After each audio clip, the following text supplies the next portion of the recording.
Welcome. In this video, I will show you how to lock apps with PIN on your JVC Smart TV.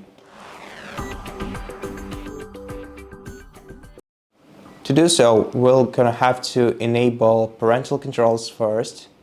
And to enable them, we're gonna have to go to settings, then open account and profile settings. Then go to parental controls. Switch them on and enter your PIN code or create one if you don't have one. Then find PIN Protect app launchers and switch the toggle on. And after you switch its toggle on, all the apps on your TV will require you providing a PIN first before accessing them. And so that's basically it. Thank you for watching this video. If you liked it, please consider subscribing to our channel, leave us a like and a comment below. And I'll see you in the next one.